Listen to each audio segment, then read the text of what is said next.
السلام عليكم ورحمة الله وبركاته.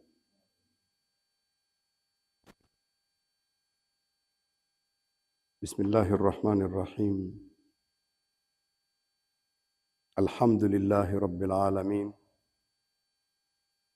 والصلاة والسلام على رسول الله نبينا محمد صلى الله عليه وآله وصحبه ومن تبعهم بإحسان إلى يوم الدين.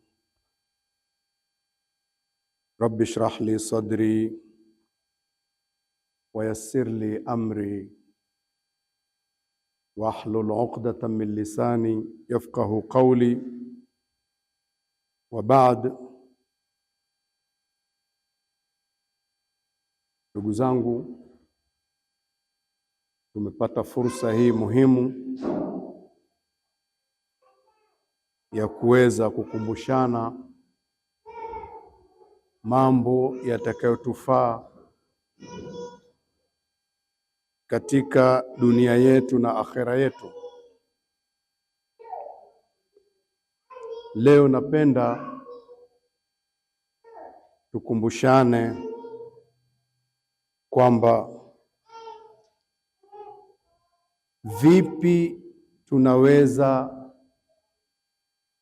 tukapata nafuu au tukapumzika na kero ambalo lipo duniani. Tunawezaje kupumzika au kupata nafuu katika maisha na zile kero tunazopambana nazo katika dunia? Na ni njia gani ya kuweza kukabiliana na mitihani ambayo Allah ametupa, tukabiliane nayo kwa maana ya kufaulu? Njia zipi zitakazotusaidia tuweze kukabiliana na mitihani ya dunia ambayo Allah ametupa, kukabiliana kwa maana ya kufaulu, sio kukabiliana nayo kwamba unaikataa au vipi. Hapana, uweze kufaulu mtihani. Katika kuliendea hilo, insha Allah tutapitia aya na hadithi na uhalisia wa kimaisha. Tunamshukuru Allah ambaye kwa hikma zake na mapenzi yake alituwekea wazi lengo la yeye kutuumba. Alilibainisha. Hiyo ni njia moja nzuri ya kukusaidia kwamba ujue kwa nini umeumbwa, kwa nini nipo duniani. Inaweza ikatusaidia katika safari yetu ya kuwepo hapa duniani. Kwa nini nipo? Kwa nini nimeumbwa? Allah subhanahu wa ta'ala alilibaini hilo katika surati Adh-Dhariyat aya 56. Allah akasema, a'udhu billahi minash shaitani rrajim, wama khalaqtul jinna wal insa illa liya'budun, sikuumba majini na wanadamu kwa kazi nyingine yoyote ila nimewaumba waniabudu tu. Kwa hiyo Allah ametubainia lengo la kuumbwa kuwepo kwetu duniani ni kuabudu tu, ibada basi. Inaweza ikawa shida ikiwa mtu hakujua maana ya kuabudu, na hilo lipo katika maisha yetu. Wengi wetu ukiwauliza, tumeumbwa kwa lengo la kuabudu. Je, kuabudu ni kufanyaje? Hapo pana shida. Allah ametuumba kwa lengo la kuabudu, lakini kama hatukujua basi tunaweza tukasumbuka. Lengo la kuumbwa ni kuabudu. Ibada ni nini? Ibada maana yake ni utiifu, kumtii Allah aliyetuumba bila ya kujadili. Hakuna mjadala. Maisha yote uwe unamtumikia Allah, unamtii anachokitaka bila ya kujadili. Unapoambiwa Allah anataka hivi, usiseme kwa nini hivi. Ukianza kutafuta kwa nini hivi mpaka ukipata hilo jibu kwa nini, basi itakuwa humwabudu yeye, unaabudu hilo jibu. Tunakwenda pamoja? Kwa mfano ili ieleweke vizuri hiyo, unapoambiwa nguruwe usile, nyama nyingine kula, nguruwe usile, ibada hapo ni kujua kwamba Allah ndio amesema nguruwe nisile. Ndiyo, basi kuabudu ni kutokula nguruwe bila ya mjadala. Tuko vizuri? Lakini kama ukianza kwa nini, ukaanza kutafuta kwa nini mpaka ukipata jibu kwa nini, hilo jibu ndio likakuzuia kwa chakula, utakuwa hukumwabudu Allah tena. Umeabudu hiyo kwa nini ulioipata. Nguruwe usile ukatafuta kwa nini mpaka ukaja ukaona kumbe ana wadudu wabaya sana, wanadhuru mwili kweli kweli. Ukaogopa sasa huli kwa sababu kuna wadudu wabaya. Hukumtii Allah wewe umetii wadudu wabaya unaoogopa. Sawa sawa Kwa hiyo Allah alituumba kwa lengo la kumwabudu, na kumwabudu manake ni kumtumikia bila ya mjadala kwenye amri zake na makatazo yake. Ni hivyo maisha yote. Tuko pamoja? Sasa wengi wetu au baadhi yetu wanapotajiwa kuabudu ndio lengo la kuumbwa, kufikiria nguzo tano wao za Uislamu: kuswali, kufunga, kuhiji, kutoa zaka na mambo mengine mazuri mazuri anayoyaona yeye. Akwambia ndio mimi naabudu, mashallah naabudu, naingia msikitini na swala, alafu baada ya hapo nakwenda kwenye shughuli zangu. Ukimwambia kwenye hizo shughuli zako sio ibada hiyo, hizi ni maisha, dini wa dunia. Hakuelewa maana ya lengo la kuumbwa. Hapo huyo mtu akisema hivyo hajaelewa lengo la kuumbwa. Ilikuwa hata hizo anazosema dunia huko pia akaabudu. Sawa sawa. Anapotafuta maisha yake iwe nako ni kuabudu vile vile, ndicho ulichoumbiwa. Lakini kama kwenye kutafuta maisha unasema hapa natafuta maisha baada ya ibada, kosa. Ilikuwa nimeabudu ibada fulani, sasa niko kwenye ibada nyingine. Katika huku kutafuta maisha, huko anakosema natafuta riziki, nayo ni ibada ya kutafuta riziki. Sawa sawa? Kwa sababu Allah hakutuachia hizo riziki tuzitafute tunavyotaka sisi. Ameweka utaratibu wa kutafuta riziki, si ndio? Ukifuata utaratibu manake umo ndani ya ibada. Ukiacha utaratibu umeasi lengo la kuumbiwa. Tuko pamoja? Naam. Kwa hiyo Allah subhanahu wa ta'ala, kwanza tunamshukuru kwa hikma zake, ametubainia lengo la kuumbwa kwetu, nako ni kuabudu. Ndio lengo la kuumbwa, tena kuabudu bila ya mjadala, masaa yote 24. Uwe uko macho au uko usingizini, wewe uwe unaabudu tu. Pengine nitaonekana nazungumza mambo ya ajabu, mpaka usingizini. Ndiyo vijana, ibada mpaka ukiingia kwenye usingizi. Tuko pamoja? Pale unapokwenda kulala, unalala wapi? Ibada. Umeandaa mazingira gani ya kulalia? Ibada. Ukienda ukilala popote tu utakuwa umeasi. Sawa sawa? Ewa. Allah subhanahu wa ta'ala alipofanya kila kitu kiwe ni ibada, maana yake ni kwamba maisha yote sasa yawe yana kukaguliwa. Tumo ndani ya mtihani hapa wa kuabudu, tunakaguliwa. Sawa sawa? Maisha yote, dunia yote tukiwepo, ni kazi tu. na kazi yenyewe inakaguliwa.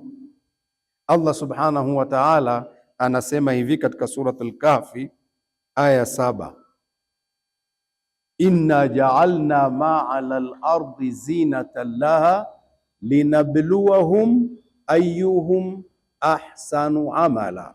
Anasema Allah, kwa hakika tumevifanya vyote vilivyoko juu ya ardhi viwe ni mapambo juu ya ardhi hiyo, yako kwetu sisi, si ndio? Ili tuwapime, tuwape mtihani hawa tuliowaumba, tuwape mtihani ni nani atafanya kazi vizuri. Unaona, unakaguliwa, ukaguliwa hapo. Unafanya kazi vizuri kwenye vyote vilivyoumbwa, ndiyo umo ndani ya mtihani, unakaguliwa. Maanake juu ya dunia sisi tumo kazini tu, moja kwa moja. Sasa katika kipindi hiki cha kuwa kazini, utapumzikaje kwenye kuibeba kazi hii? Kupumzika na kusudia nini? Sio kwamba upumzike kuiacha, kwamba una relax sasa umeiacha. Huku unafanya, huku umepumzika. Umepumzika huku unafanya, ndiyo. Kama hivi, unajua ukifanya kazi uliyoichagua unaifanya huku moyo wako umeridhika, ndivyo sivyo? Pale ndio umepumzika. Mwalimu aliyechagua kazi ya kusomesha yuko darasani, anaandika, anapiga mifano, huku anazungumza na wanafunzi, yuko furaha kabisa kwa kazi aliyoichagua. Pale anaifanya kazi huku amepumzika, yuko burudani. Lakini kama kazi ile ya kusomesha hakuitaka mpaka alipokosa kazi, yeye akiingia kazini tafurani, mwanafunzi akimjia na kesi tu piga, hakuna mjadala. Lakini kama ndio kazi yake aliyoichagua, akija mwanafunzi anamsikiliza vizuri, namna gani, shida nini, hapo huyu kapumzika, yuko kijiweni kwake, yuko vizuri Na askari kama aliichagua kazi ya uaskari kwa kuitaka, yuko kazini, yuko burudani kwenye kazi. Na mtu wa namna hiyo kama aliichagua ile kazi ya uaskari, hata akikutana na raia wako kwenye amani, wamekutana na mtu salama. Lakini kama askari kazi ya kuichagua ni baada ya kukosa kazi akapata hiyo, huyu mtihani, akikutana na raia wana wasiwasi naye, kwa sababu yeye anataka saa zote akukute wewe una makosa. Na lengo la askari sio kukuta watu kuwa na makosa, ni kuzuia uhalifu, si ndio? Lakini yeye ana hamu wa kukute na makosa. Kuna wengine hata asipokukuta na makosa anakubambika makosa ili apate pesa, si ndio hivyo? Sasa huyu huwa hapumziki kwenye kazi yake, lakini aliyeichagua kazi yake akaipenda, huyu huwa amepumzika wakati yuko kazini, raha kabisa. Hata anapochoka yeye anafanya kazi lakini anaipenda. Ndicho ninachokusudia maana ya kupumzika. Sasa tutafanyaje kazi hii ambayo Allah anaitaka duniani, huku tuwe tuna raha ya kazi yenyewe? Ndio mapumziko ninayokusudia. Nimeeleweka? Yaani tuwe tumeridhika nayo. Mapumziko hayo ndio ninayokusudia mimi. Utapumzika vipi nafsi yako katika kazi ambayo ni mustamir, inaendelea? Manake Allah amekuumba ufanye kazi mfululizo, ndivyo sivyo? Masaa yote.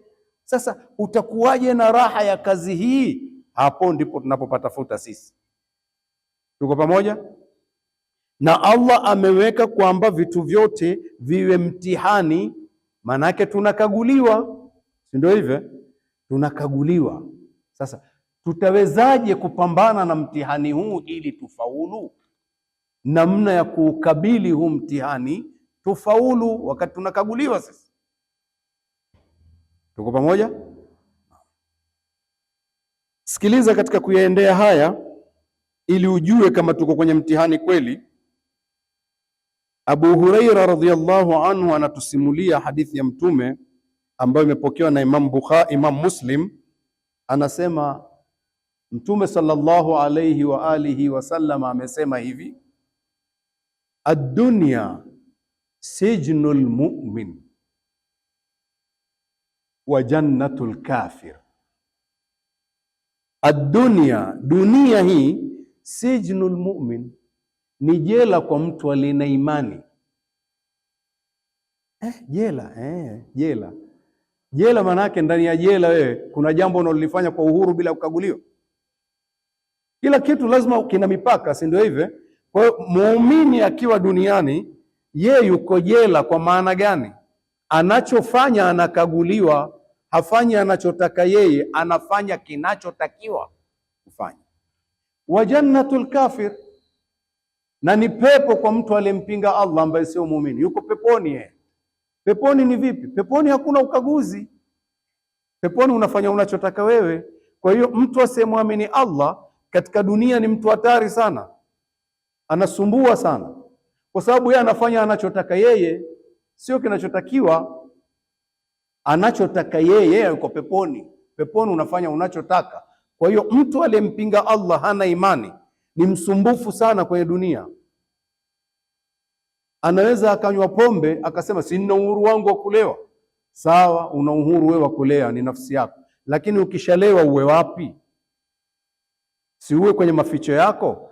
Amelewa alafu yuko barabarani anaimba time watu wamelala. Vipi sasa? Atakuwa sawa sawa? Atapita kwenye nyumba ajisaidie dirishani kwako huko anaimba watu wamelala, anasumbua asumbui. Yeye yuko peponi, anajiona poa tu, kila kitu kwake poa. Ndio maana ya kwamba mtu anayempinga Allah yuko peponi, lakini muumini hayuko peponi, yuko jela. Kwa maana gani jela? Jela kwa maana kuna ukaguzi, hafanyi anachotaka yeye, anafanya kinachotakiwa ambacho hakimdhuru mwingine. Haleti madhara kwenye nafsi yake wala hamdhuru mwingine, kama mtu aliyoko jela ambavyo hana fursa ya kujidhuru yeye wala kumdhuru mwingine. Ndivyo sivyo? Imekaa vizuri hiyo?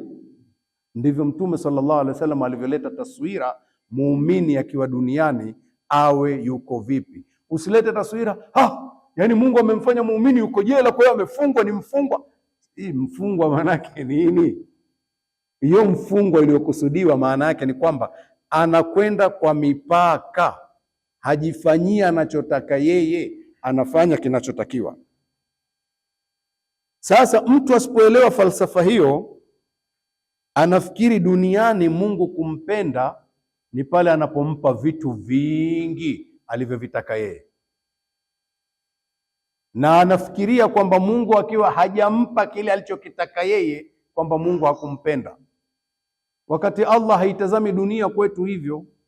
Anasema maneno hayo Allah katika surat al-Fajri aya 15, fa amma al-insanu idha mabtalahu rabbuhu, ama huyu mwanadamu huyu asiyejitambua huyu, idha mabtalahu rabbuhu, pindi anapompa mtihani Bwana wake, anapomjaribu, fa akramahu wa naamahu, akamkirimu kumpa vitu, akamneemesha, fayaqulu, anasema yeye, rabbi akraman, Bwana wangu mimi amenipa heshima, amenitukuza bwana, kanipa hiki kile kile kile kile.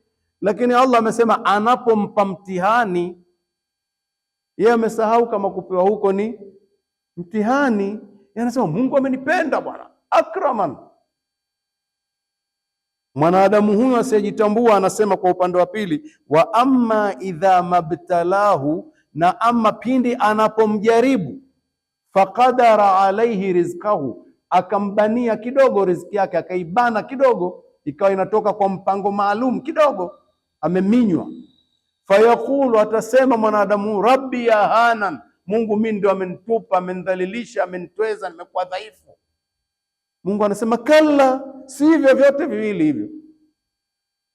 Amesahau kipengele, ninapompa mtihani. Kwa hiyo kupewa ni mtihani na kubanwa pia mtihani. Una nguvu ni mtihani, huna nguvu ni mtihani. Kipindi una afya ni mtihani, huna afya ni mgonjwa pia mtihani. Umepata watoto ni mtihani, umenyimwa watoto pia ni mtihani. Vyote viwili unapimwa, tena unakaguliwa, utafaulu vipi mtihani huu. Masaa 24 tuko kwenye ukaguzi, tutatumikiaje? Umepewa neema, umeonyeshaje shukrani kwa kuzifanyia kazi kwenye ibada zako, si ndio? Umenyimwa hizo neema ulizozifikiria, umeonekanaje kusubiri kwako katika kuendea sawa sawa? Sio ulipobanwa, sharogwa mimi. Umeshafeli wewe. Umerogwa vipi? Ulikuwa unapimwa tu wewe. Tuko pamoja? Ewa.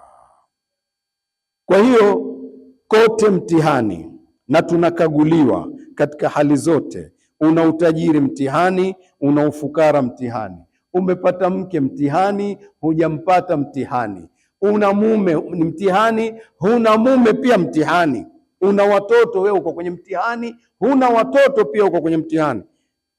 Mtihani mpaka kwa ndugu zako, utaishi nao vipi? Mtihani kuishi na baba yako, mtihani kuishi na mama yako, kwa maana kuishi na wazazi wako.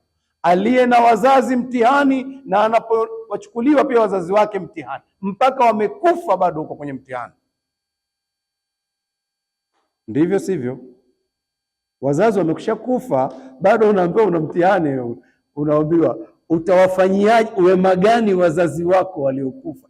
Wema baada ya kufa, muda ambao wewe uko hai bado uko kwenye ibada, ulitakiwa kuwafanyia wema wako hai mpaka wamekufa, kuwafanyia wema. Subhanallah.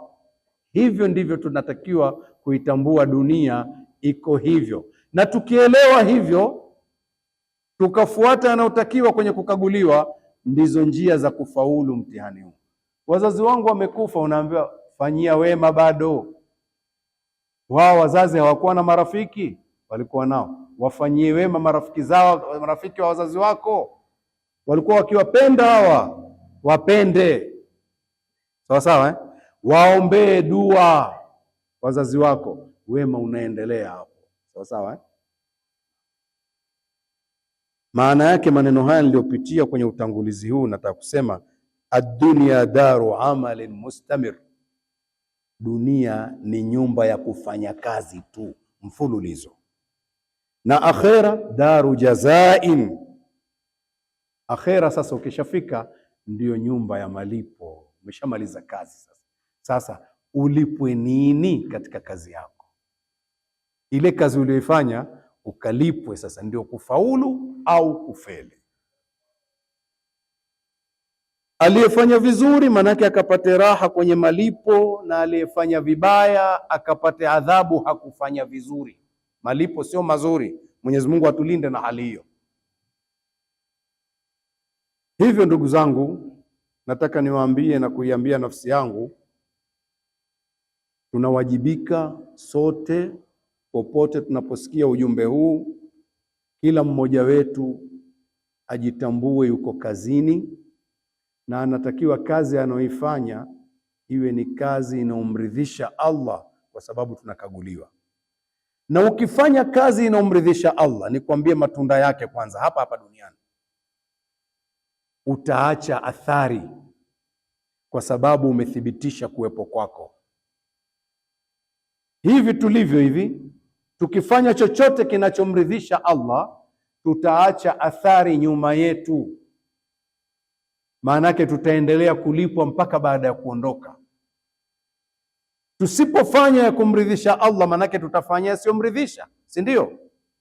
Tutaacha athari mbaya, na huenda pia kwenye athari mbaya tukalipwa mabaya mpaka baada ya kuondoka. Nikupe mfano hai. Uliishi katika njia ya kumridhisha Allah, ukafanikiwa kutembelea kwenye sehemu ambazo wenzako wameanzisha mambo mazuri. Wewe huna uwezo wa kuanzisha kama hayo, lakini una uwezo wa kuchangia ili yadumu. Tuko pamoja? Umeanzishwa jambo zuri. Nikupe mfano kama huu msikiti huu. Huu ulikuwa fikra mtu mmoja, pengine fikra mtu tu akashirikiana na wenzake kwenye fikra, msikiti umejengwa. Leo kuna faida hakuna hapa ndani yake. Sasa msikiti kama huu wewe pengine huwezi kujenga wa kwako, lakini je, ukitembea huna unachoweza kufanya ukiingia humu ndani? Umekuja siku moja ukaona umeme umezimika, kumbe kuna siku moja unazimika hapa, siluku hii bwana.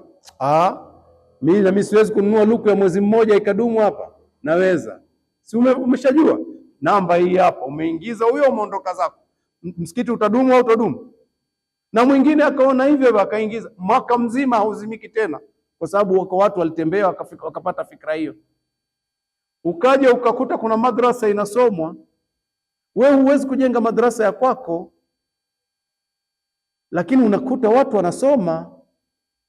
Fikra mtu mmoja ilianza hiyo, na wewe ukaingia pale, watoto wanasoma. Hawa mimi siwezi kuwasaidia chochote. Unacho unachoweza lazima, na Mungu atamuuliza mtu kile anachokiweza. Tuko pamoja? Usichokiweza Mungu wala hana shida na wewe. La yukallifu Allahu nafsan illa wus'aha. Allah haibebeshi mzigo nafsi ila kiasi cha uwezo wake. Ulipoingia ukawatizama wanafunzi wanafurahi pale, ukamwambia mwalimu, nimeleta mifuko miwili ya pipi. Mifuko miwili ya pipi ni mizito kwa mtu. Nimeileta hii, nataka nifanye kitu. Kuwa nayo mwalimu. Ukimuuliza mtoto swali, tumpe pipi akijibu. Utawahamasisha watoto kusoma? Utawahamasisha? Kazi yako wewe hiyo. Akijibu swali mpe pipi, na inshallah nitakuja tena nilete mingine. Upo mambo madogo madogo tu. Watoto kwenye madrasa hiyo hawatoacha kuja kwa sababu ya pipi tu wanapojibu swali. Practically hicho kitu ninachokwambia tumekifanya na tunakiona. Ukimfundisha dua akiishika vizuri, tayari huyu mpe pipi mbili, anaishika. Anapata pipi mbili, mtoto anapokea pipi mbili, anafurahi kweli. Wanashindana kufanya kazi hawa. Kuna uzito kwenye hilo. Jambo ambalo ulikuwa huwezi kujenga madrasa yako, lakini umeifanya madrasa inaendelea kwa kufanya mambo yanayomridhisha Allah. Tunafanya vitu ambavyo vinaacha athari nyuma yetu. Haya, usipofanya vya kumridhisha Allah, shetani hakuachi. Uko duniani lazima ufanye kitu, ima umridhishe Allah au muasi. Hukumridhisha, shetani anapandisha bendera yake ili uasi, anakuchochea. Utafanya kitu kingine, ukifanya kingine unaacha athari mbaya. Pengine hiyo athari mbaya mpaka baada ya kufa unaletewa, na ile athari nzuri ulioiacha ile ya mifuko ya pipi tu utaletewa. Watoto kama walidumu kusoma kwa mfuko wako wa pipi, na mwingine akaiga akaleta, na mwingine akaleta, na mwingine akaona kuna kingine zaidi, kwa sababu watu wanashindana wanachokiweza, si ndio?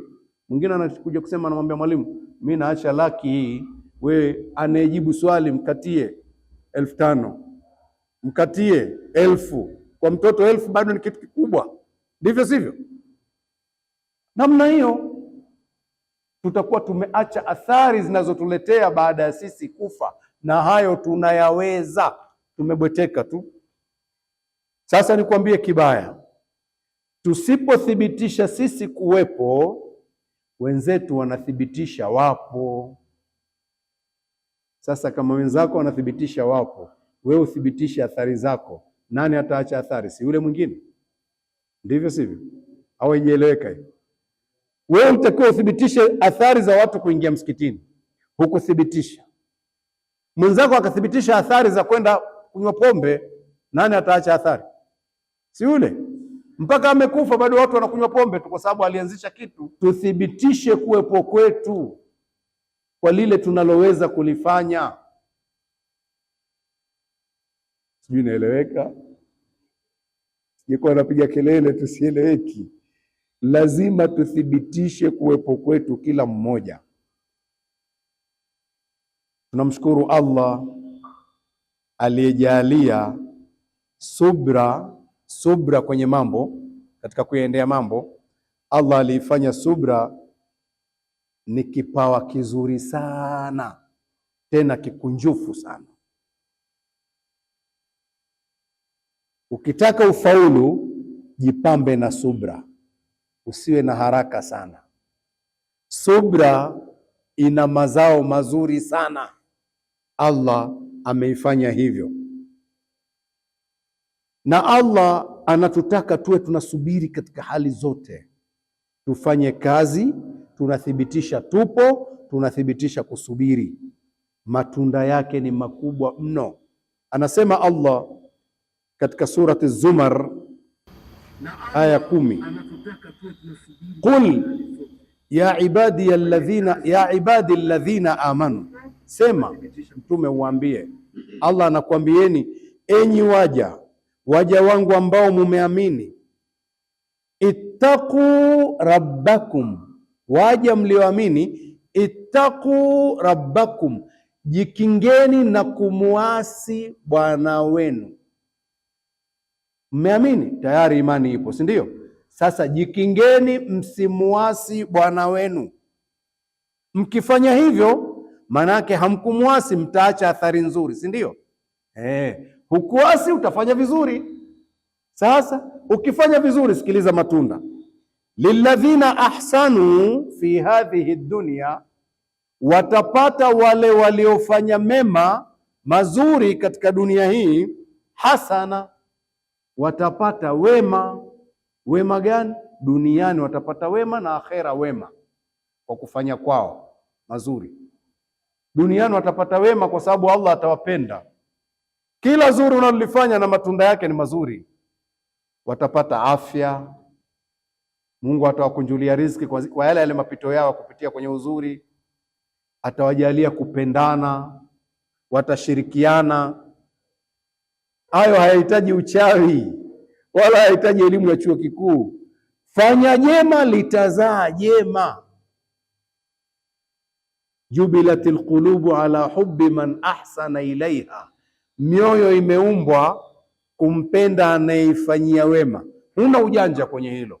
Ukimfanyia wema tu, akiumbe yote ukimfanyia wema atakupenda. Hata moyo wa paka uko hivi, hata wa mbwa uko hivi. Nyoka tu ndio mwenye tabia mbaya, ndio maana akaamrishwa kuuawa. Lakini viumbe wengine ukiwatendea wema, mioyo imeumbwa kumpenda anayeitendea wema. Sasa wema ukiufanya lazima uzae wema. Sasa fanyeni mema, watapata wema. Na kilichozungumzwa kwanza, ittaqu rabbakum, jikingeni kumuasi bwana wenu. Maasia yanazaa matatizo, lakini kama hukuasi manake tayari ni mwema, si ndio hivyo? Utazaa wema automatic. Unawafanyia wema watakupenda, na ule wema wenyewe unazaa wema. Itaonekana dunia nzuri kwa sababu umekimbia maasi.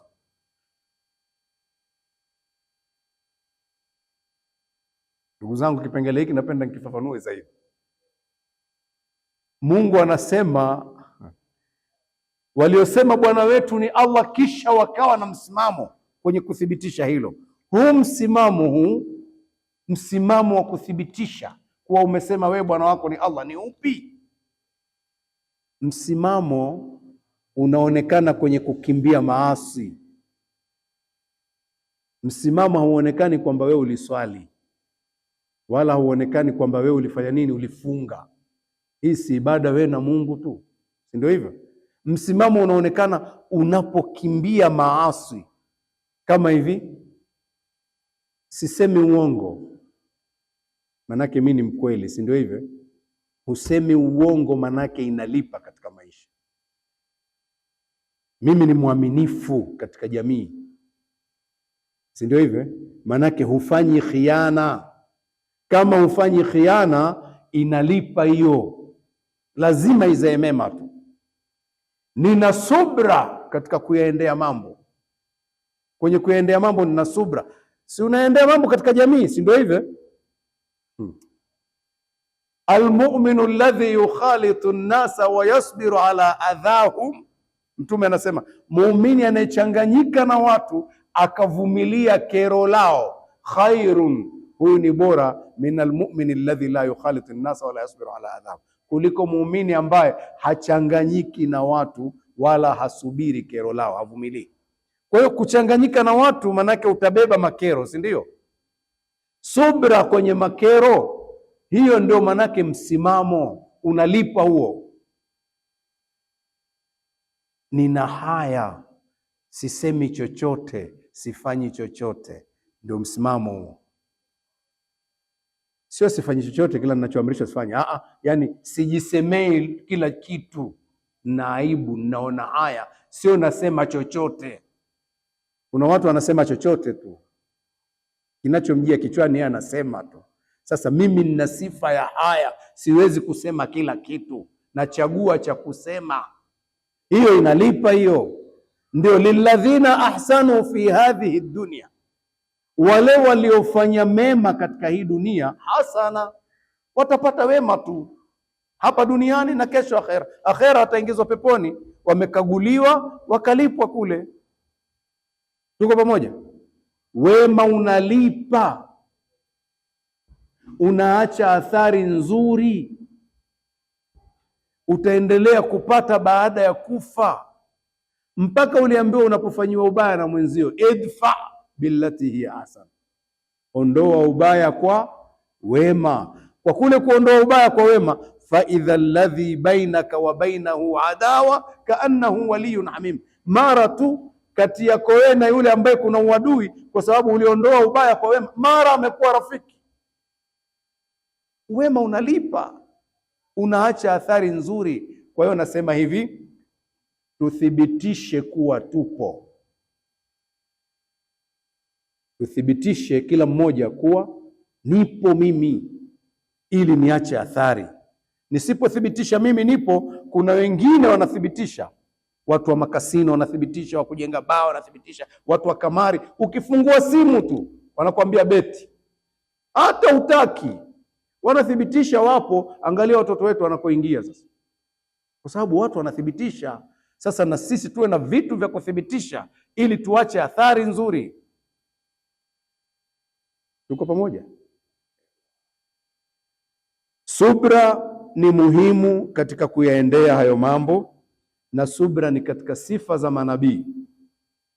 Kuna sifa za manabii nyingi sana, mimi nataka niwaambie 4 ambazo zinalipa mno, tuzichukue.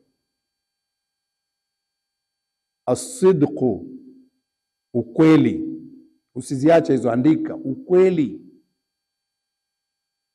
Ukweli. Wal amana, uaminifu, hufanyi khiana, uaminifu. Kila unapoletewa jambo na mwenzio, hata mazungumzo, unayabeba kwa uaminifu, uaminifu.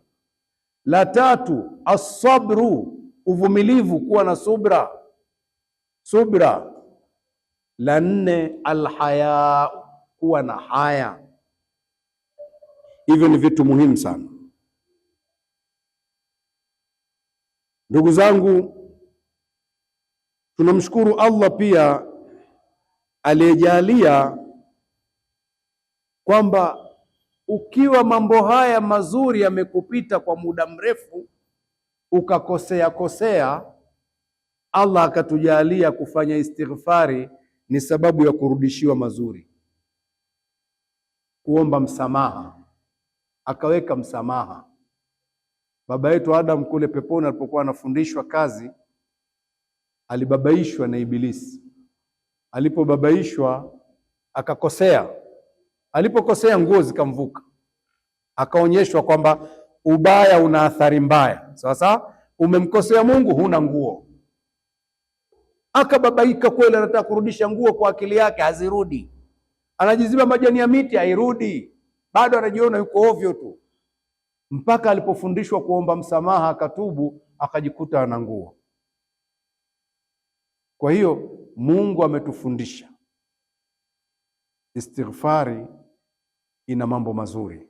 Mtume akafafanua yale mazuri ya istighfari, akatwambia hivi: man lazima al-istighfar, yule atakayedumu kuomba msamaha, istighfari kila wakati, ja'ala Allahu lahu min kulli hammin faraja, Allah humjalia huyu mtu katika kila kero anayoipata duniani, humpa faraja kwa sababu ya istighfar. Istighfar, ya Rabbi, nakuomba msamaha, nimekosea, basi anapata faraja huyu mtu. Wa min kulli dhiqin makhraja, na katika kila dhiki inayomtokea kwenye dunia anapata mapito, Mungu anampa njia ya kupita kwa sababu ya kuomba msamaha. Wa razaqahu min haythu la yahtasib, na Allah humruzuku mtu huyu kwa namna ambayo hata hakufikiria, kwa sababu ya kuomba msamaha. Hivyo tukiwa tumechelewa, tumepitwa, hatukufanya vizuri, tumemkosea Allah, tukumbuke tufanye istighfar. Itatupumzisha katika njia yetu tunaokwenda. Mungu anatuangalia tena kwa jicho jingine. Lile la kutugonga kidogo analiondoa. Kwa sababu unapokuwa umekwenda ovyo unagongwa, unapigwa konzi kidogo ukae sawa, si ndio? Nabii Adam alipigwa konzi kidogo, amekosea, amemsikiliza Ibilisi, akagongwa, akajikuta hana nguo na mwenzake hana nguo, mbio wanakwenda ovyo. Pale ni kugongwa pale. Walipofanya toba wakakaa sawa. Kwa hiyo tukumbuke istighfar ili itusaidie kupata mapumziko kwenye kuyaendea mambo yetu, kwa sababu Allah anaturudia, anatutazama kwa mtazamo wa faraja, kwa mtazamo wa kutuondolea dhiki, kwa mtazamo wa kuturuzuku kwa namna ambayo hakufikiria mtu. Kingine, Allah katika mapenzi yake, ukimtegemea ukamfanya ndio wakili wako wa mambo yako, basi umetegemea nguzo kubwa sana. Anakwambia mimi uliyenitegemea ninatosha. Ukimsahau ukawa humtegemei, ukiitegemea nafsi yako, Allah anakuacha. Ukikumbuka tu ukarudi umemtegemea Allah, Allah anatosha. Yaani ni hivi, haina maana kwamba kumtegemea Allah usifanye sababu zinazotakiwa. Sio maana yake hiyo. Fanya sababu zinazotakiwa katika maisha, huku ukijua mtendaji mkuu ni Allah, sio wewe. Sawa? Wewe umefuata sababu tu. Kama hivi, kichwa kinauma, ukaambiwa Panado inapambana na maumivu, ndio sifa yake. Sawa? Ukachukua Panado, bismillah, kwa jina la Allah, ukaila Panado. Lakini unategemea mponeshaji ni nani? Ni Allah. Hii ni sababu ya kuponea, lakini mponeshaji ni Allah. Kwa sababu kuna wakati unaweza ukala Panado zaidi ya 2 na usipone. Hajataka upone. Kazi ya Panado iko vile vile, lakini wewe bado mtihani wako unatakiwa uendelee. Allah amekutaka uendelee kumkumbuka, useme ya Rabbi, ya Rabbi, kwa sababu ulimsahau, pengine unagongwa ili umkumbuke.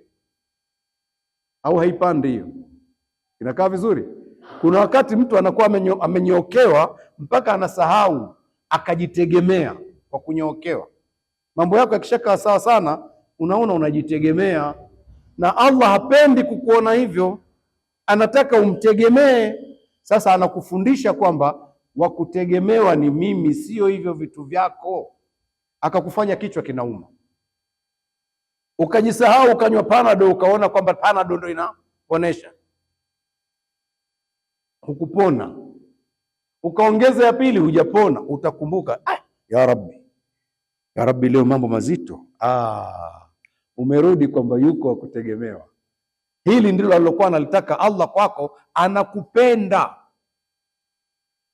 Anakupenda kukupa majaribu, kwa sababu ufaulu mtihani, uende ukafaulu mtihani. Kwa kugongwa baadhi ya nyakati ile sio adhabu, ni kukumbushwa. Naeleweka hiyo? Kuna baadhi ya wakati unagongwa kidogo, usiichukulie ni adhabu, ni kukumbushwa ukae sawa. Allah anasema katika surati Talaq aya 3, waman yatawakkal ala Allahi fahuwa hasbuh, mwenye kumfanya wakili wake ni Allah, akamtegemezea mambo yake, Allah anatosha. Ukijifanya mambo unayafanya mwenyewe kivyako vyako, unajidai, naye bado anakupenda, anakugonga kidogo, unarudi. Kuna wakati anaweza kunyang'anya kile ulichonacho. Ukinyang'anywa tu utakumbuka, unarudi kwa Allah. Ukirudi unaambiwa sawa, umekaa sawa sasa. Tuko vizuri eh? Hizi ndio njia zinazosababisha mtu akapumzika huku anafanya kazi. Sasa ni kudondolee kidogo mambo ambayo yanaweza kutumika kupambana na haya matatizo ili ufaulu mtihani. Kupambana na, tusiite matatizo, hii mitihani yenyewe, njia zitakazokusaidia kupambana na mtihani ili ufaulu. Sawa? Njia zipi zitakusaidia uweze kukabili mtihani ili ufaulu? Maanake tuko kwenye mtihani unaudu mfululizo. Moja, tujipambe na subra katika kuendea mambo yetu. Tuwe na uvumilivu. Subra inahimizwa sana. Tuwe na uvumilivu katika kuyaendea mambo yetu. Tuombe msamaha, tutubu kwa Allah. Hivi ni vitu muhimu sana, nyenzo muhimu sana za kukabiliana na mtihani wa dunia tulionao ili tufaulu. Tukijiona tumechelewa tu, twende mbio sana. Mbio zetu kwenye nini? Jibebeshe subra. Unaambiwa swala za usiku ni muhimu sana, unamkabili Allah sana, zinahitaji subra. Hazitaki subra hizo? Subra hali ya juu, usingizi halafu uinuke ukatawadhe uje uswali. Panataka subra kweli, ili umwendee Allah, umweleze shida zako akuitikie. Subra hiyo, sawa sawa, panahitaji subra, uibebe. Na unapojiona umekaa muda mrefu umemsahau Mungu na alikuwa anataka umkumbuke kila wakati, fanya istighfar, muombe msamaha sana, rejea kwake, utubu. Kingine, tunatakiwa tuwe na yakini kwamba Allah siku zote anatutakia kheri. Njia ya kuweza kukabili mtihani huu ufaulu, fikiria kwamba Allah katika kila jambo anataka kheri kwako. Mdhanie Allah vizuri, usimdhanie vibaya. Ubaya tunauleta sisi, sio Allah. Allah siku zote biyadihi alkhairu, kheri ziko mkononi mwake, hakuna shari kwa Mungu. Imekaa vizuri au inasumbua? Hakuna shari kwa Allah subhanahu wa ta'ala, kheri tupu. Dhania hivyo, mdhanie Allah kheri. Hata kile ambacho kibinadamu unakiona shari, fikiria kheri. Si nimekupa mfano huo? Umemsahau Mungu mpaka akakunyang'anya kitu, alipokunyang'anya umemkumbuka, ukumkumbuka. Sasa kukumbuka ni kheri, sio kheri? Lakini mwanzo ulifikiria Mungu ameninyang'anya. Kheri, kheri kwa Allah ni kheri tupu, hakuna shari. Wala isikufunge. Kina mama tuko pamoja pale? Tuko pamoja? Wala usifungike kwa zile nguzo sita za imani. Katika nguzo sita za imani kuna al-imanu bilqadari khairihi wa sharrihi, kuamini qadar, mipango ya Allah, kheri yake na shari yake. Yaani unaamini vimetoka kwa Allah, si ndio hivyo? Hiyo imani hiyo ya qadari isikubabaishe ukasema Mungu haleti shari. Nitakwambia haleti. Sasa mbona tunaamini kheri na tunatakiwa tuamini kheri imetoka kwa Allah? Kwani kutoka kwa Allah ndio maana yake Mungu anafanya shari? Imetoka kwake tu, kwamba ameiumba, ipo. Kheri na shari vimeumbwa, ni viumbe, vipo. Lakini Mungu haleti shari kwetu, tunaleta wenyewe. Naeleweka usieleweki? Dhahara alfasadu fil barri wal bahri bima kasabat aidin nas, uharibifu nchi kavu na baharini umejitokeza kwa yale ambayo mikono ya watu imefanya, sio Mungu. Mungu hakufanya hivyo. Bahari nzuri, kila mnyama anakwenda vizuri, samaki wote wanaishi vizuri, wanakula vizuri, wanakulana wenyewe kwa wenyewe, hakuharibiki kitu. Unaingia wewe unapiga nyangumi wawili unawaua. Nyangumi wawili utakula nyangumi wawili. Samaki wamekula nyangumi wale mpaka wamechoka, mpaka bahari inanuka. Mpaka upite mwezi mzima maji ya chumvi ndio yapoteze ile, lakini aliyefanya uharibifu ni wewe, ni Mungu. Tembo porini, wale wanyama pori kwa kawaida, simba, chui, nani, wanakamata mnyama wanayeweza kumla, ndivyo sivyo? Wakishamla usiku, kama alikuwa mkubwa sana, mpaka asubuhi kuna wengine wale wadogodogo wasioweza kumkamata nyati, nao wanakuja Kwanza fisi nao hawachezi mbali, watavunja mifupa ile, watagombania. Alafu kuna vimbweha vile vinyama vidogodogo navyo vinachokotokota. Alafu imefika asubuhi, kuna vultures wale wanakuja, wale wandege wanakula mpaka uchafu ule, sawa sawa. Haya, haijamalizika, kuna kinyesi kilichoanguka chini, kuna wale wadudu wanasokota wala wanasukuma mpaka saa 5 saa 6 safi, hakuna uharibifu. Ndivyo sivyo? Inaeleweka? Haijaeleweka? Wanyama wenyewe kwa wenyewe hawajafanya uharibifu, wamekula chakula kuzuri, pori safi. Binadamu umeingia usiku mmoja, mmefuatana 5 6 na bunduki zenu, mmepiga tembo 40. Aniambie, tembo 40 wakishakufa, mmechukua pembe tayari nyinyi zile, wale kwenye pori 40 kumekuwaje? Utanuka kwa muda gani? Mharibifu hapo Mungu au wewe? Ile shari ameleta Mungu au ni mtu? Uchafu ule, halafu wale wanyama tumewapoteza bila sababu ya msingi, sisi ndio tumefanya. Kwa hiyo usije ukasema khairihi wa sharrihi, khairi yake na shari yake vimetoka kwa Allah. Allah ameumba, hajaleta shari hapa. Yaani maana yake ni kwamba wewe mwanadamu, wewe ulipewa kazi ya kubeba amana. Tuko vizuri eh? Umepewa kazi ya kubeba amana, na tulikubali kubeba amana, tulikubali kubeba. Sasa ukaambiwa hivi, umekubali kubeba amana, ndiyo nakupa amana hii, imo ndani ya chupa hii, peleka kule. Kazi yako ni kufanya nini? Kupeleka, ndivyo sivyo? Wewe ukaanza amana uliopewa, unaifanya hivi, unaiangalia, unaitazama na mbona imekaa vizuri, unaipindua hivi, ukipindua hivi. Hiyo ndio kazi uliopewa. Kazi yako ni kupeleka amana. Kumbe ndani ya hii chupa kuna kheri aliyoumba Mungu, kuna na shari aliyoumba Mungu, lakini kheri hiyo imefika kwenu?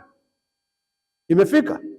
Wewe umepewa amana, peleka. Wewe ndio sasa unafungua, wataka kuona kilichomo, na shetani anakuambia fungua. Ulipofungua tu vikatoka, kumetoka vitu, hii unafunga, umekishafunga, lakini si vimetoka. Sasa shari iliyotoka baada ya wewe kufungua ni Mungu au ni wewe? Sijaeleweka Imeeleweka? Humu mlikuwa mna kheri na shari, Mungu ameshaviumba vyote, lakini havijafika kwenu. Umepewa wewe kazi ya kubeba amana, peleka. Kazi yako ni kupeleka amana, ndio ibada yenyewe ulioumbiwa, na unakaguliwa. Wewe unakaguliwa, alafu unafungua hii amana, unaifungua. Ulipofungua vimetoka. Sasa vilipotoka utasema Mungu kaleta shari. Nani shari? Mungu umeleta wewe? Ni wewe. Imeeleweka? Mungu huleta kheri, haleti shari. Ama kuumba, vyote ameumba. Kwa hiyo katika mambo ya kuweza kukabiliana na mitihani ni mtu kuwa na yakini kwamba Allah siku zote anamtakia kheri. Mtume anasema sallallahu alayhi wa alihi wasallam, la yamutanna ahadukum, asife mmoja wenu, asikubali kufa, illa wa huwa yuhsinu dhanna billahi azza wa jalla, ila awe anamdhania Allah vizuri siku zote. Siku zote mdhania Allah vizuri, usimdhanie Mungu vibaya. Hii ukiwa nayo kichwani, utaweza kuukabili mtihani kwa kufaulu. Ukiondoa hiyo, utafeli. Utamdhania Mungu vibaya wakati sio kweli. Mungu aliyoyaleta yote kutuamrisha yanazaa kheri, hayazai shari. Halafu ndio hayo yanayokupa utulivu wa kukabiliana na mtihani. Tartah, nafsi inatulia. Nikupe mfano hai. Allah anataka tukijisaidia tujifiche, ndivyo sivyo? Ndio maana mpaka watu wakajenga vyoo. Ni kweli si kweli? Sasa unapotii amri ya Allah ukaingia chooni, umepumzika hujapumzika? Lakini ukijisaidia pale barabarani, unajisaidia huko, umepumzika? Huko unaangalia. Sasa unaangalia nini na umeshaamua kujisaidia barabarani? Upumziki kwa sababu unamuasi Allah. Lakini ukiingia chooni umefunga na mlango, unapufuta, unashusha na pumzi kabisa. Ndio hivi unaambia binti huyu, kama unamtaka kapeleke posa uoe, utapumzika. Unajua mimi bado kijana, unajua, unamchukua hivi, hutapumzika. hupumziki hata siku moja, na alafu akibeba mimba utaanza kukimbia. Na wewe binti unaambiwa bwana usimfuate, ngoja kuletee posa. Unajua sisi vijana, unadanganyana. Hata kukimbia huyu hupumziki. Kweli akishakubebesha mimba, sio wako tena. Bwana kama alivyonikubali mimi rais anakubali kila mtu huyu. Yamekuwa hayo tena. Hupumziki. Ukitaka upumzike, mdhanie Allah vizuri, alichokuamrisha ndicho kitakupumzisha. Usimdhanie vibaya ukajiona mjanja. Hayo ni mambo yatakayotusaidia, na kingine ni kujikimbiza kwa Allah kwa toba na kufanya matendo mazuri kwa wingi. Yale ulioamrishwa mazuri yafanye sana. Swala baada ya kufanya za fardhi ulizoamrishwa, ongeza za sunna. Saumu ni Ramadhani umeamrishwa, ongeza za sunna. Uliamrishwa zaka, hujafikia kiwango cha zaka, toa sadaka. Unga udugu, walishe watu ukiweza, hata mtu mmoja. Penda tabia hiyo. Jali haki za mayatima, jali haki za ujirani. Hivi vitu vyote hivi ukijipamba navyo, utaweza kukabiliana na mitihani ya dunia, kwa sababu zote hizi sifa zilizotajwa hapa hizi, kuswali swala za sunna, kutoa sadaka, kuunga udugu, kujali mayatima, kujali jirani, si ndio? Hizi ni sifa zinalipa katika jamii, zote zinalipa hizi. Utajikuta una mahusiano mazuri sana kwa matendo haya, yatakusaidia kukabiliana na mitihani vizuri. Sasa tubebe kazi moja ambayo tutaondoka nayo. Kuna kazi moja tuibebe hii, maanake naogopa kuisema mwisho, msije mkachoka mkawa hamjaichukua. Maswali haya sikilize, jiulize swali, hivi mimi nimefanya nini katika kuisaidia dini yangu? Kitu gani nilichokifanya kwa ajili ya dini yangu mimi? Yaani kila mmoja mimi. Hilo swali ni wewe unajiuliza, sawa? Nimefanya nini mimi kwenye dini yangu? Kama maswahaba waliuchukua Uislamu mpaka wakatufikia, mimi juhudi yangu nimefanya kitu gani special kwa dini yangu hii? Simepiga mifano mizuri tu ya kuweza kutembelea vituo na nini na nini. Kama hujafanya, wewe umefanya nini? Fikiria. Jambo gani umelifanya hasa kwa ajili ya dini yako? Kwa sababu mambo mengine ambayo sio ya dini tunafanya mengi tu. Tunaangalia mpira, mashindano na nini, mpira unajifurahisha mwenyewe huo, sawa? Na mengi ya kwako mwenyewe. Unapiga TikTok mchana kutwa, unaangalia tu ya kwako hayo. Sasa lipi kwa ajili ya dini yangu nimefanya? Jiulize hilo swali, ukalipatie majibu, ambalo ni wajibu mbele ya Bwana wangu, wajibu wangu kwa Bwana wangu, na ataniuliza nimekifanya kitu gani. Sawa sawa, Yaani swali hilo ondoka nalo hilo. Hii ni ushereheshaji tu kwamba jambo ni wajibu kwa Bwana wangu, lipi nimefanya? Maanake nimefanya kitu gani mimi kwa ajili ya dini yangu? Swali hilo moja tu uondoke nalo hilo, likuumize kichwa. Hakuna kitu mimi nimefanya. Kama sijafanya kwa nini? Yaani sina chochote ninachoweza katika dunia? Haiwezekani, lazima kuna vitu unaweza. Ndio maana nilikutangulizia ile mifano nikakwambia kuna wakati wewe huwezi kujenga madrasa peke yako, lakini si unatembelea pahali. Kuna mtu ametengeneza kisima, amechimba, wewe huwezi kuchimba cha kwako, lakini kila alichochimba yeye, pampu ile ina matatizo.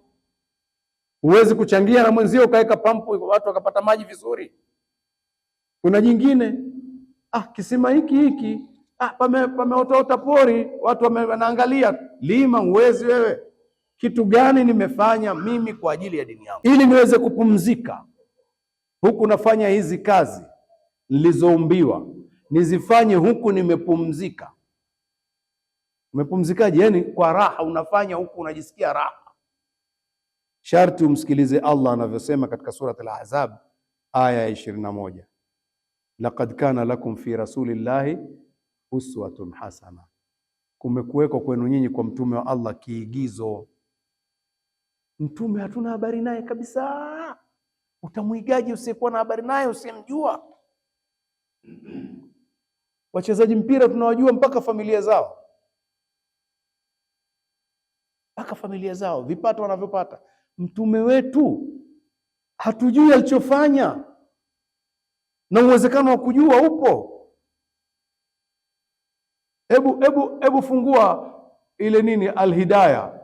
Ukiwa unayo simu yako, fungua alhidaya.com. Utakuta kuna vijana pale, vijana wamefanya vitu kwa Kiswahili.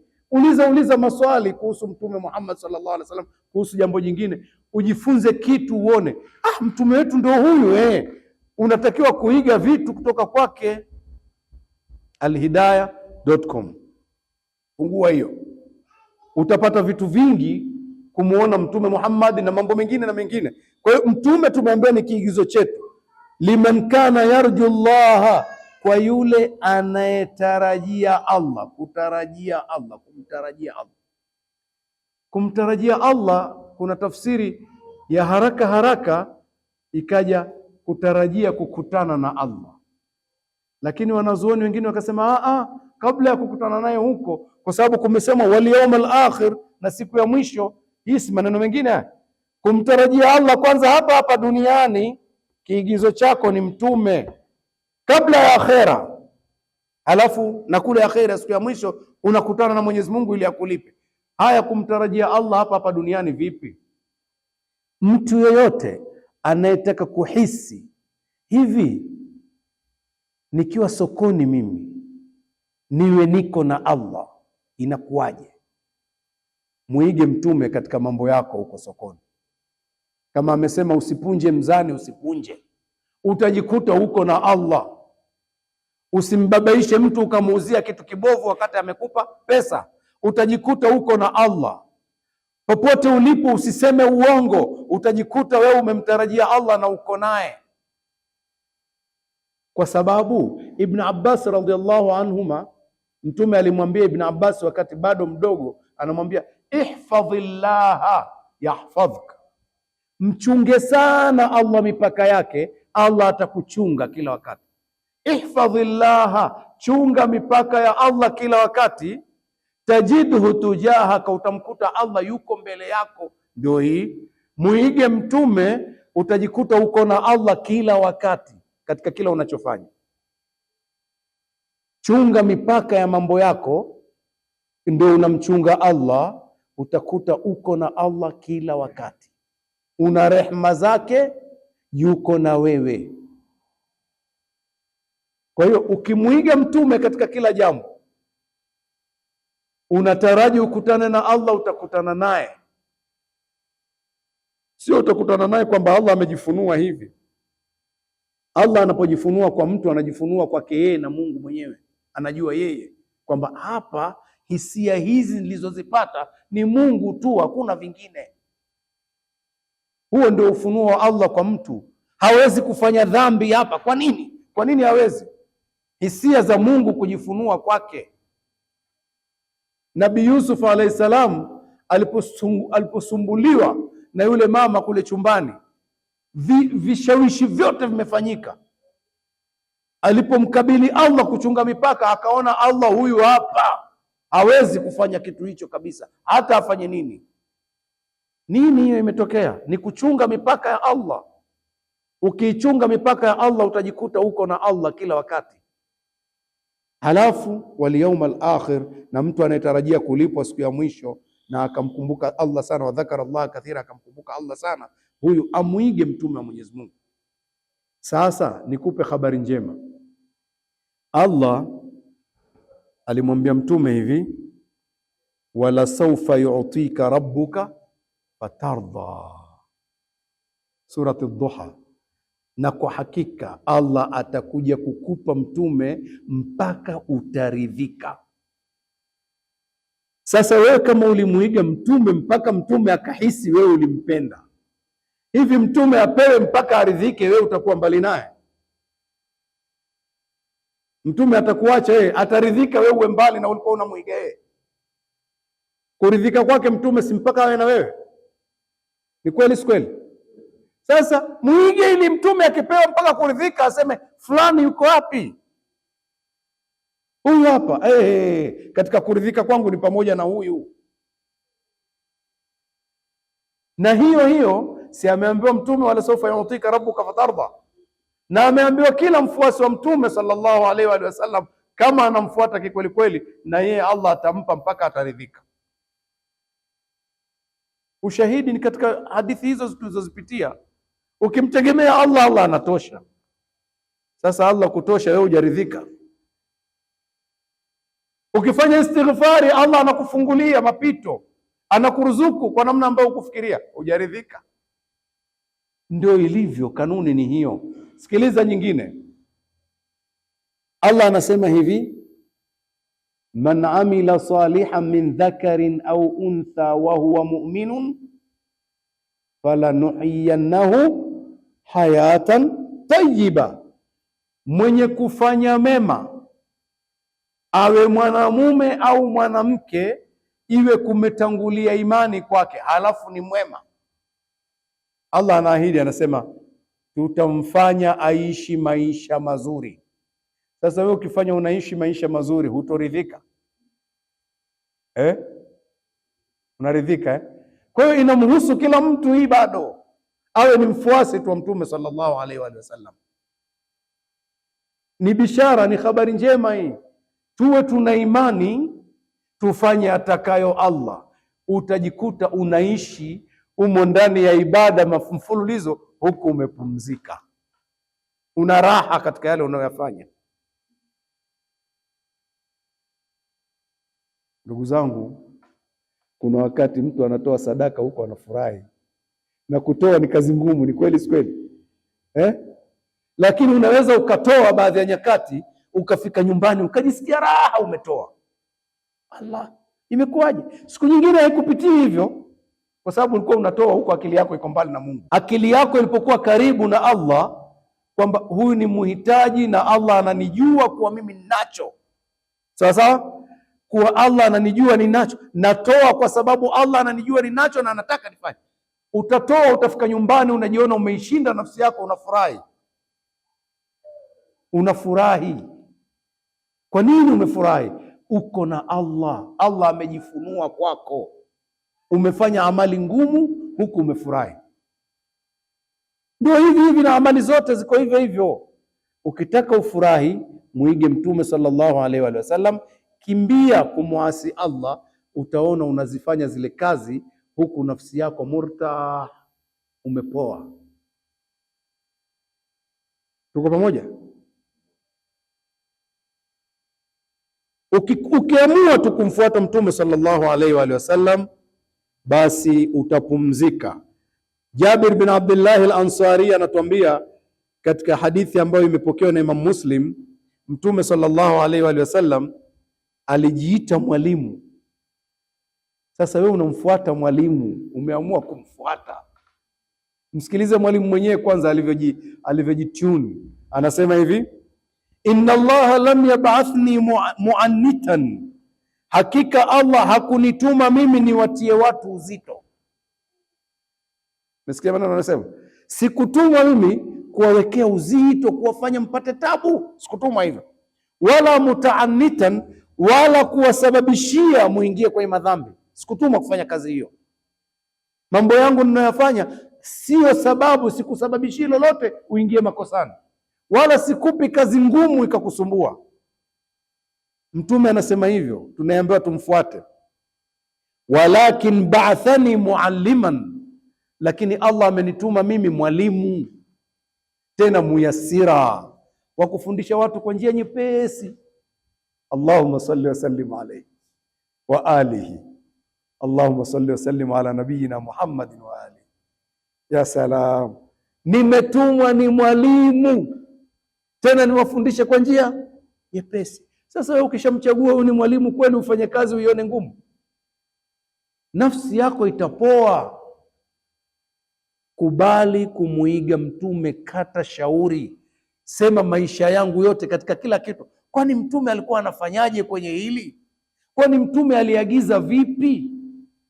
hivi ninavyofanya ndivyo, utapoa. Sasa huku ndio kupumzika kwa njia ya kwanza kwa mtindo huo, kumfuata Mtume sallallahu alaihi wasallam, utafanya kazi zako za ibada huku umepumzika. Sasa sikiliza kupumzika kwa pili sasa. Hiyo sasa sio ya duniani. Hiyo ndio kupumzika, funga kazi. Ushamaliza kazi, kazi zimekwisha, ukapumzike. Msikilize Mtume sallallahu alaihi wasallam anavyosema. Abi Qatada radhiallahu anhu anatuambia katika hadithi aliyopokea Imam Bukhari na Imam Muslim na Imam Nasai na Imam Malik, anna Rasulullah sallallahu alayhi wa alihi wasallam murra alayhi bijanaza, kulipitishwa jeneza kwa Mtume, limebebwa. Lilipopitishwa jeneza, faqala, Mtume akasema.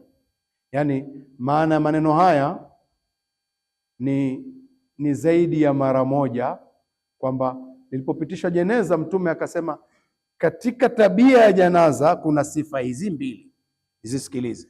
Sawa? Faqala, akasema, mustarihun wa mustarahun minhu. Kwa kawaida jeneza likipitishwa, huyu mtu imma mustarihun, amepumzika, au mustarahu minhu, au viumbe wamepumzika na yeye. Majeneza yatakuwa katika sura hizo mbili, imma yeye amepumzika au viumbe wamepumzika kwa sababu ya kufa kwake. Masahaba wakastuka. Qalu, wakasema, ya Rasulullah, mal mustarihu wa mal mustarahu minhu. Ile mustarihu tumeijua na mustarahu minhu tumesikia, lakini ndio nini tofauti hizi mbili? Ni ipi hiyo ambayo yeye amepumzika au kumepumzikwa kwa ajili yake? Ni nini? Akasema hivi Mtume sallallahu alaihi wasallam, al-abdul mu'min, mja muumini, yastarihu, atapumzika, min nasabi dunya, kwenye hizi shida za dunia ambazo zilikuwa ni mtihani. Si ilikuwa ni mtihani huu? Tumo kazini, si ndio hivyo? Atapumzika, wa adhaha, na kero zake zote amemaliza, atapumzika, ila rahmatillahi, huyu anapumzika, anaelekea kwenye rehma za Allah. Hii sasa ni funga kazi, si ndio hivyo? Kazi zote amemaliza, anapumzika kabisa sasa.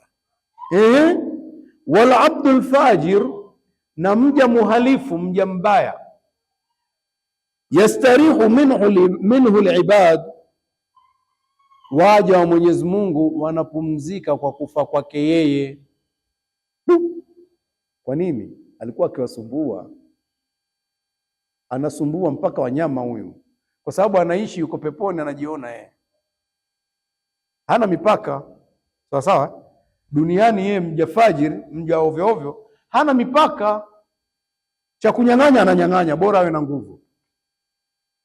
Akikerwa anatukana tu, hana wasiwasi, ana uwezo, ana pesa, haogopi kumfunga mtu, si ndio hivyo? Amelewa, atajisaidia hata kwenye dirisha lako. Anapita, anapiga kelele usiku, ukimwambia ndugu yangu, si uende zako nyumbani ukapumzike, mbona kelele? Kila mtu ana uhuru wake bwana. Uhuru wako kupiga kelele barabarani? Sasa akifa huyu, wale waliokuwa wakipigiwa kelele watasemaje? Nasema alhamdulillah, alikuwa anafanya fujo dirishani kila siku huyu na kujisaidia. Unaambia fulani amekufa, nasema alhamdulillah. Ulikuwa unasumbuliwa na yeye, si ndio hivyo? Wal biladu, na miji pia inapumzika na yeye. Huyu kuchoma moto pahali sio tatizo. Kwani ndugu zangu, kule maporini tulikuwa tunaendesha magari, hatuoni baadhi ya nyakati mtu ameacha matawi ya miti mengi sana kwa sababu gari yake ilikuwa imeharibika. Sasa gari si umeshamaliza, umepona, imeshapona gari. Hii takataka yote uliyoiacha, kila anayekuja anafunga breki, anafikiria bado kuna gari, kumbe gari halipo, kwa sababu alikuwa hana mipaka huyu. Akifa, kero lile linaondoka barabarani. Ndivyo sivyo? Manake sio mmoja huyu, wako aina hii wengi tu. Sasa wakiwa hawapo hawa, waliopo wakiweka miti, gari yake ikipona wanaondoa. Kwa hiyo hata miji inapumzika kwa kufa mtu fajiri, mtu wa ovyo ovyo. Tusiwe wa ovyo ovyo jamani, tunasumbua dunia. Wote madereva wanaona huko barabarani, baadhi ya nyakati wanaona kuna mtu kweli gari yake imemalizika, imepona, anatingwa kuondoa yale matawi aliyokuwa ameyaweka ili watu wapite kwa salama. Lakini kuna mwingine ameweka miti kuanzia huko mpaka kule, wewe unatembea taratibu na wasiwasi mpaka unamaliza yote, hakuna gari lishaondoka. Huyo anakera watu. Sawa sawa, Mtu ovyo ovyo akifa mpaka miji inapumzika. Kingine washajaru, hata miti kumbe pia. Yeye kukata miti hata sio kwa sababu ya msingi, anakata tu. Alikuwa anataka kukata miti ya mkaa, lakini amekata chungu mzima, hata isiyofaa. Anasema hii inanizuilia kupita. Kesho utakata wapi sasa? Kata tu, kata. Hana wasiwasi. Na kuchoma moto pia anaweza akachoma. Watu ovyo ovyo sumu, tukipita pia siku za jua kali, amevuta kisigara chake amekitupa, majani yameungua, wanyama wanapata shida. Ndivyo sivyo? Watu wanatupa vipisi vya sigara, akikitupa majani makavu yatachoma pori. Mungu akasema, Mtume akasema wadawabu, na wanyama pia wanapumzika kwa kufa mtu wa namna hii. Kama ilikuwa kazi yake kutupa vipisi vya sigara, anachoma, sisimizi wanakufa, wanyama wanakosa majani, si ndio hivyo? Ndege wanakimbizana tu, viota vya ndege vimeungua.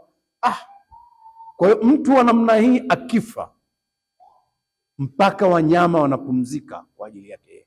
Sasa tusiwe kama hao, tuwe wazuri ili tukapumzike sisi kule, na hapa duniani tunakuwa tumewapumzisha viumbe wa Allah. Kwa hiyo hapa nimetaja upumzikaji wa namna mbili. Nimezungumzia kupumzika kwa namna mbili katika mizigo hii ya dunia tuliopewa ya kazi.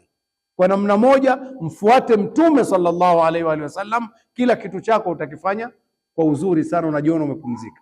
Ya pili ni ile umemaliza kazi yako yote, utakwenda kwenye rehema ya Allah, utajikuta umepumzika. Sawa sawa. Kingine, pale unapokuwa umejua kwamba kila kitu Allah amekupendelea kheri, utapumzika. Tumalize kwa hadithi hii. Sikiliza hadithi hii inavyotoa mwongozo. Ajaban li amri almu'min, ajaban li amri almu'min, jambo la muumini ni la ajabu sana, la kushangaza sana. Inna amrahu kullahu khair, hakika jambo lake muumini kila namna khairi, kwa upande huu na kwa upande huu khairi. In asabathu sarrau, yakimfikia yeye yale ya kufurahisha mazuri, shakar, anashukuru, na akishukuru fakana khairan lahu, inakuwa khairi kwake, kwa sababu ukishukuru Mungu anakuongeza, si ndio hivyo? Wa in asabathu sarrau, yakimkuta yeye yale ambayo ni mazito kwake ya maumivu, sabar, anasubiri, akisubiri anakuwa pamoja na Allah, fakana khairan lahu, inakuwa ni khairi kwake. Sawa sawa. Sikiliza hadithi hii ya mwisho ili nikupe conclusion katika haya mambo ambayo tumeambiwa yanayotupa picha ya hadithi hii. Abu Huraira anatuambia katika hadithi radhiallahu anhu, katika hadithi iliyopokewa na Imam Tirmidhi na Imam Ahmad, ma yazalu albalau bilmu'mini walmu'mina, hautoacha mtihani kuwepo, hautoacha kuwepo mtihani. Manake mtihani kwa muumini mwanamume na muumini mwanamke utaendelea kuwepo. Fi nafsihi, katika nafsi yake siku zote atajaribiwa. Wa malihi, na katika mali yake atajaribiwa siku zote.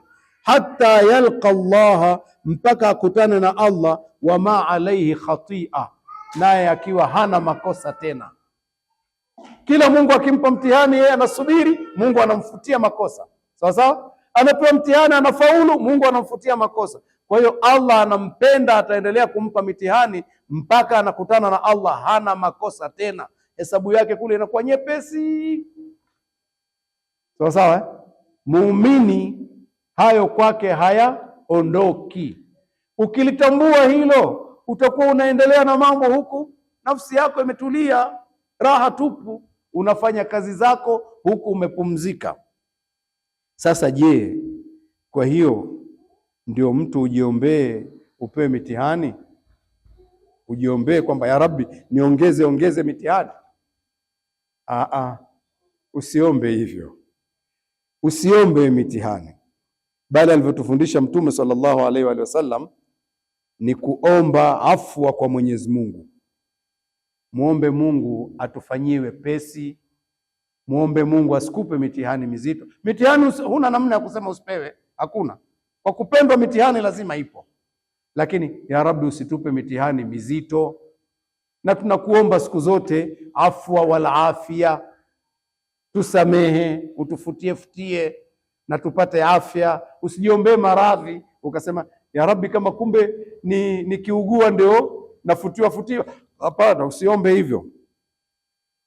Siku moja ammi yake Mtume Al-Abbas alimwambia Mtume sallallahu alaihi wa sallam, hebu niongoze niombe dua gani kwa Allah? Mtume akamwambia, salillah al-afia, muombe Allah al-afia, akupe afya, akufanyie mambo yako yawe mepesi, afya. Kamtajia neno hilo, akaona nimetumia fursa ya kumwomba Mtume aniongoze nipate dua nzito. Akamwacha Mtume, masiku yakapita, anaona kama amemsahaulisha kidogo, akamwambia tena, ya Rasulullah, hebu nipe mwongozo ni muombe Allah namna gani? Mtume kidogo akawa mkali kidogo, pamoja na kwamba ni ammi yake, akazungumza kwa toni kidogo ya kumzindua. Akamwambia, ya ammi Rasulillah, ya Abbas ammi Rasulillah, salillah al-afia. We Abbas ammi wa Mtume, nakwambia muombe Allah afya. Akaona kumbe ndio hii tu. Unaona kazi. Usijiombee mazito kwamba eti nitafutiwa madhambi na nini. Hatukuambiwa hivyo. Na Allah ametupa mwongozo akisema hivi kwenye Qur'ani, tuwe tunasema katika surat al-Baqara iko aya 286, tuwe tunasema rabbana wala tuhammilna ma la taqata lana bi. Allah, usitubebeshe mambo tusiyoweza kuyabeba. Wa'fu anna, utufutie. Waghfir lana, utusamehe. Warhamna, utuhurumie. Anta maulana fansurna ala alqawmi alkafirin, wewe ndio msimamizi wa mambo yetu, tunusuru na watu wapinzani waliokanusha ujumbe wako.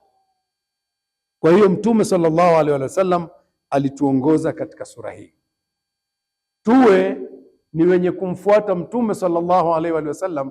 Hatutoyaona mazito haya tulionayo duniani, tutakuwa tunafanya huku tumepumzika, kuna raha fulani.